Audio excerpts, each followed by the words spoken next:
हम लोगों को अफसोस नहीं है उनके जाने का, लेकिन जिन मुद्दों के साथ हम लोग खड़े थे, आज हम लोग उसी विचारधारा और मुद्दों के साथ खड़े हैं, अड़िग हैं।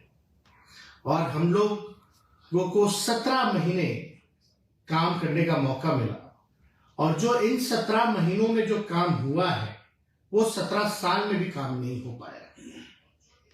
और मैं आप सब लोगों को ये बताना चाहता हूं, दिल की बात बताना चाहता हूं, कि मैं अपने क्षमता का केवल 10% ही उप मुख्यमंत्री रहते हुए काम किया है।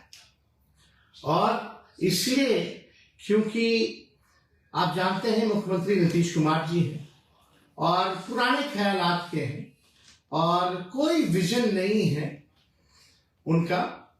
कई काम में जो हम लोगों का एजेंडा था, आप लोग अगर हम लोगों का मैनिफेस्टो देखेंगे 2020 का, तो मैं आप लोगों से ही पूछना चाहता हूं, बिहार के लोगों से पूछना चाहता हूं, देश के लोगों से पूछना चाहता हूं कि सबसे पहली बार 10 लाख सरकारी नौकरी देने का बात किसके मुंह से आपने सुना? 2020 में आप सब लोगों को याद दिला दे कि सबसे पहली बार हमने 10 लाख नौकरी का जो है वादा नहीं बल्कि प्रण लिया था।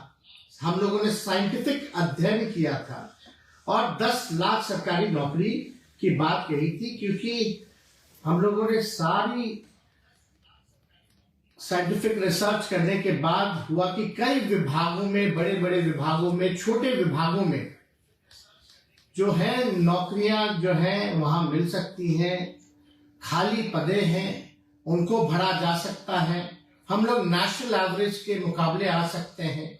तो उस समय 2020 में ये भी बताने की जरूरत नहीं है, जब हमने 10 लाख सरकारी नौकरी की बात कही थी तो यही मुख्यमंत्री जी ने क्या क्या कहा था कि पैसा कहां से लाएगा, अपने बाप के पास से लाएगा, ये असंभव है। तो इस असंभव को हम लोगों ने संभव करके दिखाया। और जो मुख्यमंत्री नीतीश कुमार जी कहा करते थे कि भाई नौकरी कहां से आएगी, उन्हीं मुख्यमंत्री जी के हाथ से हम लोगों ने नियुक्तियां पत्र लाखों के तादाद में बांटने का काम किया। यानी जब हम डिप्टी सीएम बने तब भी हमारा जो एजेंडा था नौकरी देने का, वो सबसे पहला एजेंडा था और उसको हम लोगों ने लागू कराया।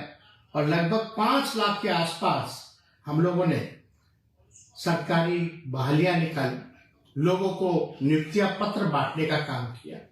और 2020 में तो जब मुख्यमंत्री असंभव कहते थे तो वहां जो वित्त मंत्री थी भारत सरकार की 2020 में आई यही पटना, और निर्मला जी, और उन्होंने कहा कि हम 19 लाख रोजगार की व्यवस्था कराएंगे। लेकिन 20 से 22 तक कोई नौकरी नहीं, कोई रोजगार नहीं, कहां गया किसी को अता पता नहीं। लेकिन हम लोग जब 17 महीने में आए तो हम लोगों ने बहालियां निकाली और देश में कहीं भी नियुक्ति पत्र वितरण नहीं होता था। हम लोगों ने नियुक्ति पत्र वितरण करने का काम किया, तो देश भर में देख करके प्रधानमंत्री जी ने भी नियुक्ति पत्र बांटने का काम किया। हालांकि केंद्र में अब कितना रोजगार बचा है, चाहे रेलवे हो या और भी जगह है, वो आप लोग सब लोग भली भांति जानते हैं कि बहालियां निकल नहीं रही है।